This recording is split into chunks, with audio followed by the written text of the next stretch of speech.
Ini menarik Pak, tadi Bapak menyinggung soal simfoni yang bagus dengan orkestra tadi sehingga bisa melahirkan nada yang merdu. Nah ini kan berarti bagaimana kita menyadari peran-peran kita masing-masing Pak, sehingga peran-peran kita masing-masing ini bisa menjadi sebuah kekuatan dengan adanya kolaborasi.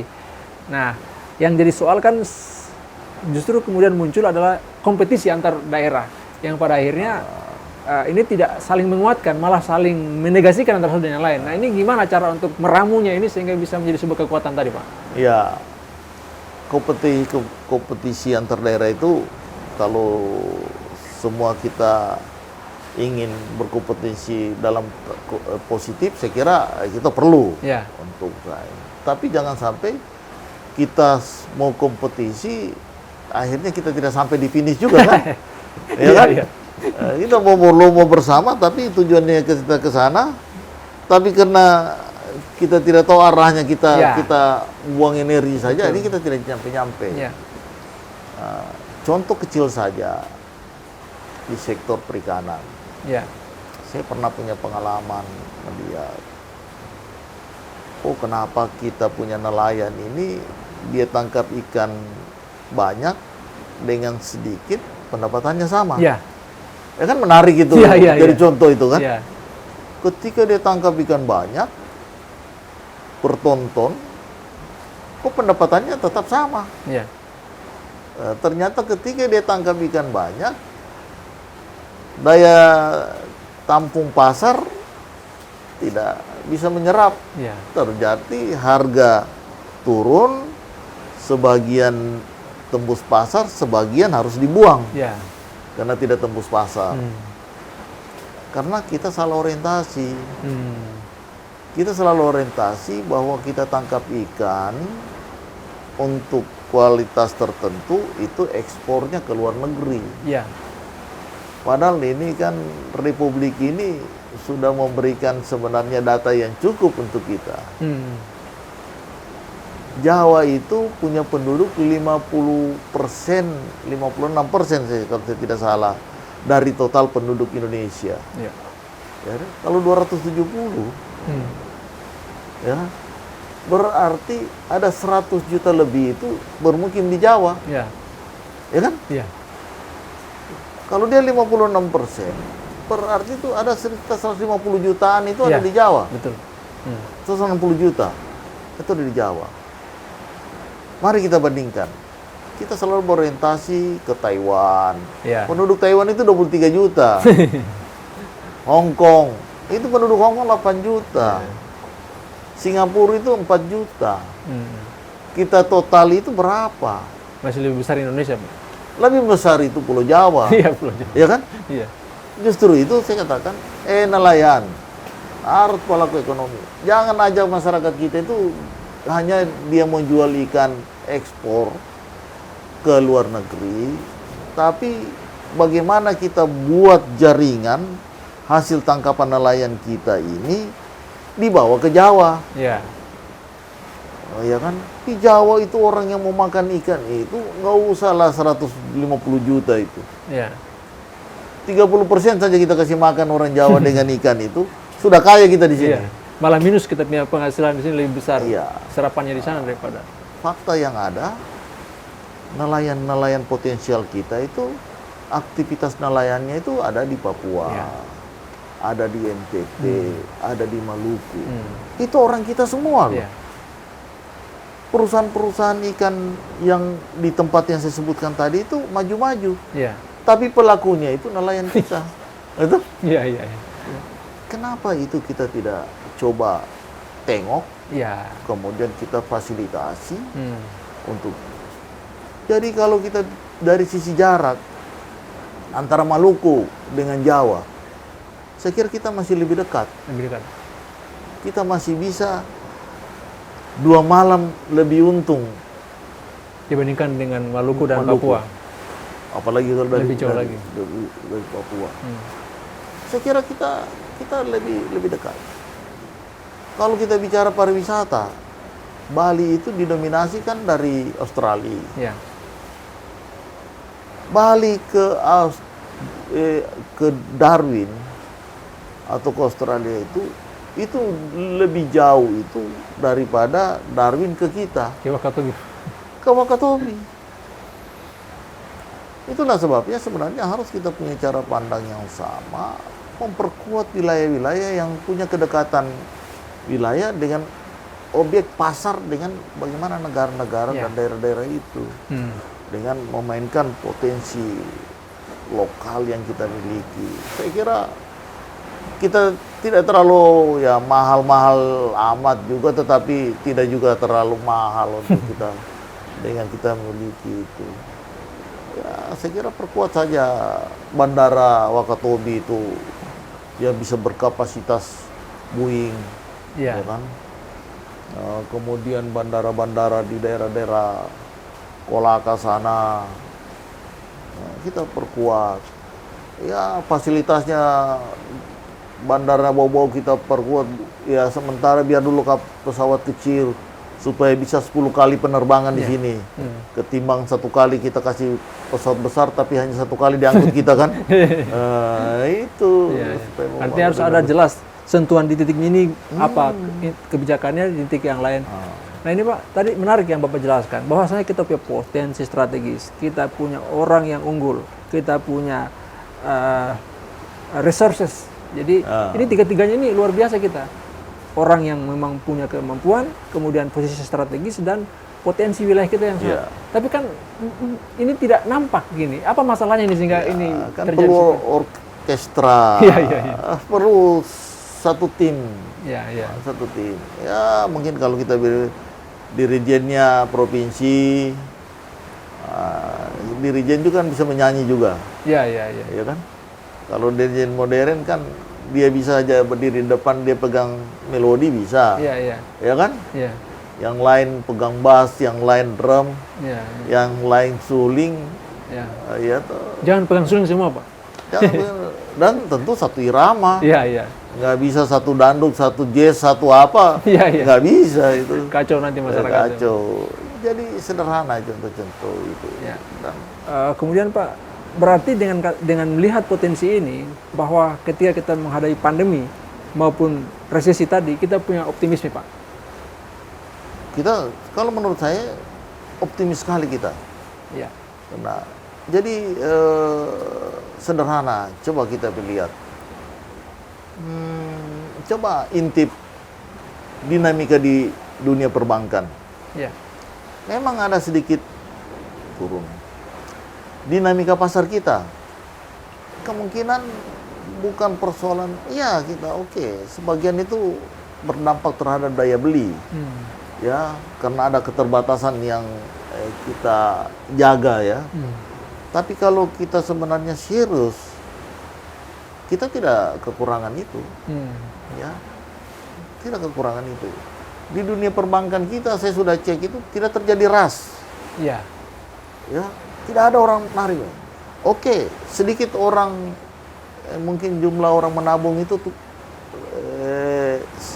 berkurang. Tapi tidak berarti berhenti.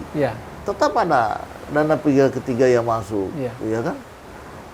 Jadi kalau saya lihat LDR-nya di dunia perbankan kita masih memadai, masih cukup. Ya, berarti ada hikmah di balik itu. Sisa bagaimana kita ikut kebijakan pemerintah terhadap bagaimana menyikapi pandemi ini, tetapi bagaimana juga kita cerdas memainkan potensi yang kita miliki dengan kekuatan yang kita miliki agar kita tetap unggul di dalam kondisi seperti ini. Kemudian selanjutnya Pak, produk unggulan apa yang kira-kira bisa menjadikan kita itu punya posisi tawar yang lebih kuat untuk bisa menghadapi kondisi saat ini? Produk unggulan apa kira-kira?